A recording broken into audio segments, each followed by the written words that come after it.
America के F-35 लड़ाकू विमान खरीदने की पेशकश को भारत ने साफ ठुकरा दिया है। ट्रंप सरकार की टैरिफ फाइट के बीच अब दिल्ली और वाशिंगटन के बीच डिप्लोमेसी में नई टकराहट सामने आई है। 31 जुलाई को डोनाल्ड ट्रंप ने भारत पर 25% तक के टैरिफ की घोषणा कर दी। फाइनेंशियल एक्सप्रेस में छपी शुभम छाबड़ा की रिपोर्ट के मुताबिक भारत सरकार के उच्च अधिकारी इस फैसले से हैरान और चिंता में हैं। फिलहाल भारत सरकार किसी भी जवाबी कार्रवाई के मूड में नहीं है, लेकिन अमेरिकी दबाव से निपटने के लिए कुछ विकल्पों पर विचार जरूर शुरू हो गया है। इनमें अमेरिका से ऊर्जा और कम्युनिकेशन सेक्टर से जुड़े इंपोर्ट्स बढ़ाने का प्लान शामिल है, लेकिन डिफेंस की खरीद से दूरी बनी रहेगी। रिपोर्ट के अनुसार जैसे ही ट्रंप ने इंडिया पर टैरिफ और पेनल्टी की बात कही, नई दिल्ली के पॉलिसी मेकर्स को झटका लगा। लेकिन तत्काल कोई कड़ा कदम न उठाकर सरकार ने संयम दिखाया। सरकार का कहना है कि फिलहाल इस टैरिफ के जवाब में कोई इमीडिएट रिटेलिएशन नहीं होगा। भारत ने WTO में पहले ही स्टील और ऑटोमोबाइल्स पर अमेरिकी टैरिफ के खिलाफ जवाबी कार्रवाई का अधिकार सुरक्षित रखा है, जिसका उपयोग सही समय पर किया जाएगा। इस बीच सरकार का फोकस अमेरिका के साथ चल रही द्विपक्षीय व्यापार समझौते की बातचीत को ट्रैक पर बनाए रखने पर है।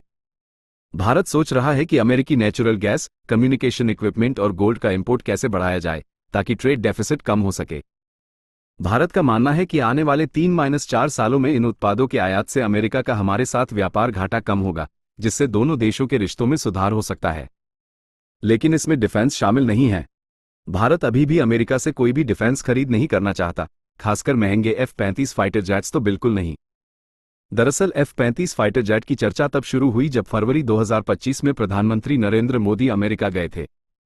उसी समय डोनाल्ड ट्रंप ने भारत को F-35 फाइटर जेट खरीदने का ऑफर दिया था, लेकिन पीएम मोदी ने इस प्रस्ताव पर रजामंदी नहीं दी। अब सरकार ने साफ कर दिया है कि Bharat F-35 stealth fighter jet खरीदने में दिलचस्पी नहीं रखता। भारत की प्राथमिकता अब किसी भी डिफेंस डील में सीधे खरीद की नहीं बल्कि जॉइंट टेक्नोलॉजी डेवलपमेंट की है, यानी टेक्नोलॉजी को मिलकर डिजाइन और मैन्युफैक्चर करना। आज़ादी के बाद से भारत टेक्नोलॉजी ट्रांसफर को प्राथमिकता देता आया है और चाहता है कि डिफेंस प्रोडक्ट केवल खरीदे न जाएं, बल्कि पार्टनरशिप के जरिए भारत में ही तैयार किए जाएं। वहीं अमेरिका के लिए सबसे बड़ा बिजनेस मॉडल अपने डिफेंस प्रोडक्ट्स को बेचना है, लेकिन भारत के साथ उनका ये मॉडल कभी सफल नहीं हो पाया।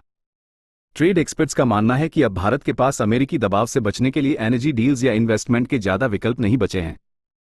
कॉमर्स मिनिस्ट्री के एक पूर्व अधिकारी ने ब्लूमबर्ग टीवी को बताया कि भारत को अब ऑनगोइंग ट्रेड डील में थोड़ा और फ्लेक्सिबल होना पड़ेगा, यानी अमेरिका की कुछ शर्तों को मानने के लिए तैयार रहना होगा। भारत फिलहाल एक रणनीतिक, शांत लेकिन व्यवहारिक डिप्लोमेसी अपना रहा है। डिफेंस डील्स को दरकिनार करते हुए भारत की नज़र अब सिर्फ एनर्जी, गोल्ड और टेक्नोलॉजी इंपोर्ट पर है, जब तक कोई ठोस समाधान सामने नहीं आता।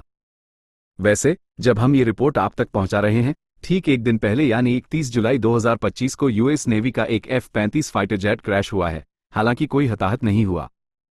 इस पूरे घटनाक्रम पर आपकी क्या राय है? कमेंट में जरूर बताएं। वीडियो पसंद आए तो लाइक करें, शेयर करें और भारत हेडलाइन को सब्सक्राइब करना न भूलें। हर कमेंट का जवाब मिलेगा।